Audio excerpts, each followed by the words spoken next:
Olá, tudo bem com vocês? Hoje eu vim trazer para vocês mais um desafio, né? Hoje nós vamos começar a desfrutar desse livro aqui, que é Os Fundamentos da Fé Cristã. E no decorrer dessas mensagens nós vamos aprofundar as nossas raízes em Deus, né? E assim como uma casa bem construída, com uma forte estrutura, bem planejada, a nossa fé também precisa se fortalecer. E ela precisa ter esses fundamentos fortes, né? Com as raízes bem profundas em Deus. O nosso objetivo é que você se alimente da palavra e assim você vai crescer na vida divina para tornar-se um filho maduro. Após nós crermos no Senhor Jesus, nós nascemos de novo, né? Nós nascemos de Deus. Então aí nós precisamos nos alimentar, a fim de crescer de maneira saudável e a fim de viver um viver espiritual adequado diante de Deus e dos homens. E em 1 Pedro 2,2 está escrito assim, 1 Pedro 2,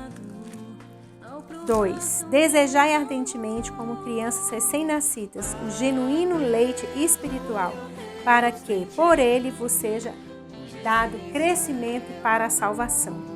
Então nós precisamos desenvolver a nossa salvação. No momento que a gente crê no Senhor Jesus, que a gente crê nesse nome maravilhoso, nós precisamos continuar a desenvolver a nossa fé. Como assim? Desfrutando da palavra de Deus, ouvindo mais da palavra do Senhor, para que a gente possa crescer em vida. Em Salmos 19:1 diz assim: os céus proclamam a glória de Deus e o firmamento anuncia as obras das suas mãos. Então, o universo fala de Deus todos os dias e a cada momento.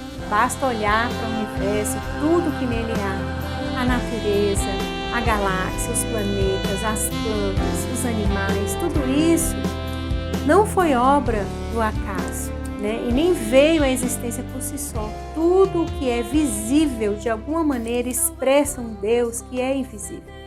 Em Romanos 1, no versículo 20, diz assim: porque os atributos invisíveis de Deus, assim o seu eterno poder, como também a sua própria divindade, claramente se reconhecem desde o princípio do mundo, sendo percebidos por meio das coisas que foram criadas. Tais homens são, por isso, indesculpáveis, né?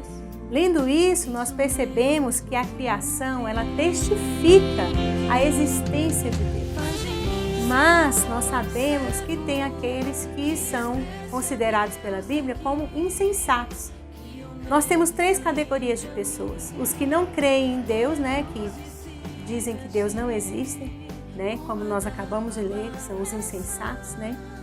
O insensato, ele diz no coração dele, né, não há Deus, né? E nós temos também aqueles que ficam em dúvida, né? E nós temos aqueles que, assim como eu, somos cristãos, que acreditamos em Deus, acreditamos no nosso Senhor Jesus Cristo.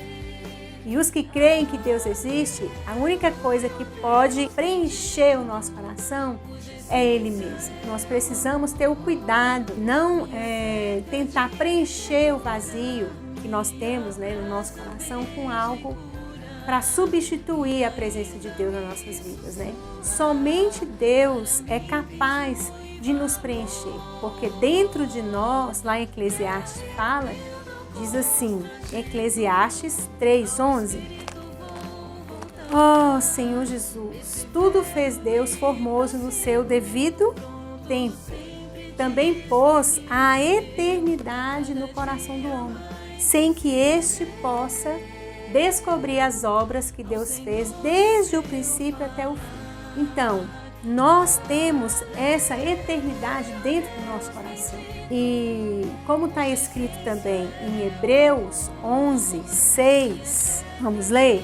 Hebreus 11, versículo 6, diz assim: de fato, sem fé é impossível agradar a Deus, porquanto é necessário que aquele que se aproxima de Deus creia que Ele existe e que se torna galardoador dos que o buscam.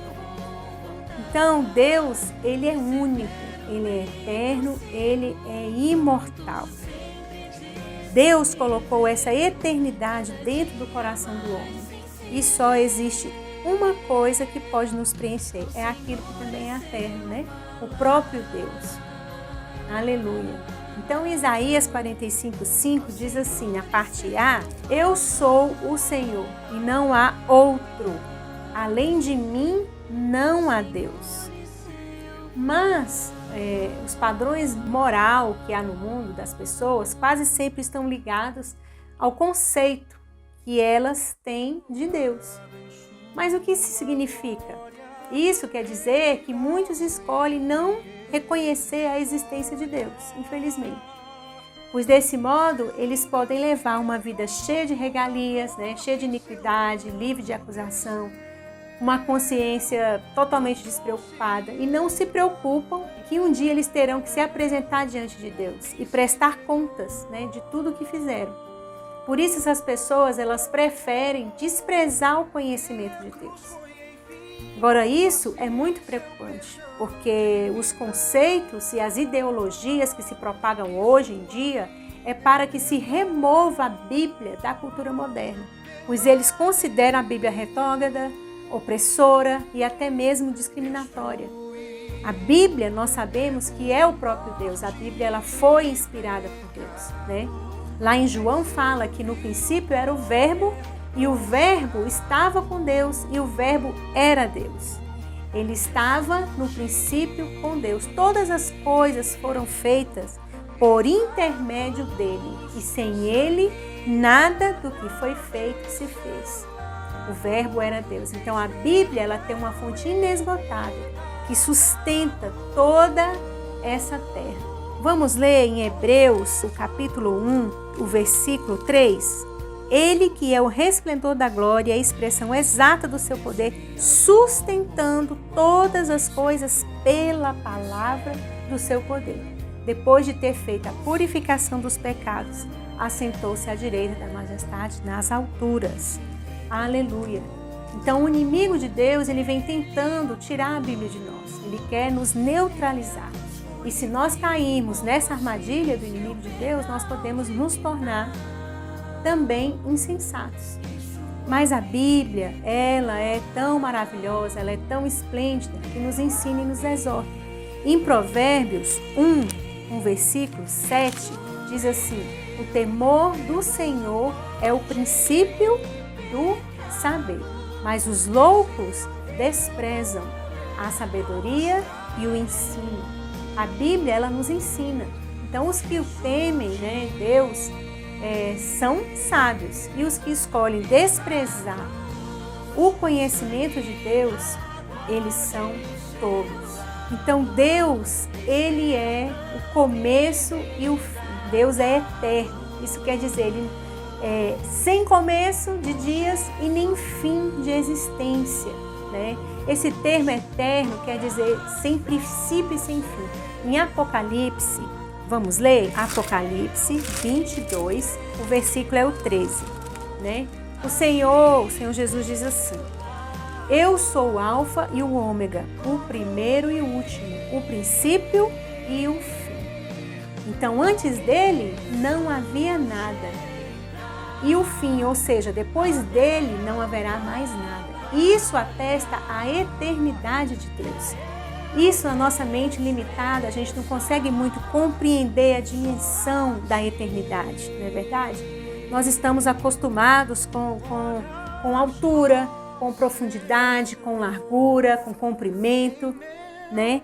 Mas antes do princípio, Deus já existia. Depois, né, do fim, Deus também é, porque ele é eterno. Mas no meio, Deus colocou esse tempo qual nós estamos hoje. E aí sim, na nossa mente cartesiana, a gente consegue entender essa dimensão do tempo. Mas Deus, ele é totalmente imortal. Aleluia. Quando Moisés perguntou a Deus o seu nome, né, Deus respondeu: eu sou o que sou. Este é o meu nome, eternamente. E aqui em 1 Timóteo 1,17, diz assim: assim ao Rei eterno, imortal, invisível, Deus único, né? Honra e glória pelos séculos dos séculos. Amém. Vamos ler também Salmos 90, o versículo 1 e 2. Senhor, Tu tens sido o nosso refúgio de geração em geração.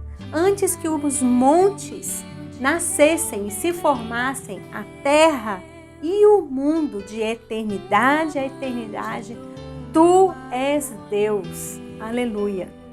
Também vamos ler os Salmos 86, 10. Vamos ler? Pois Tu és grande e operas maravilhas. Só Tu és Deus.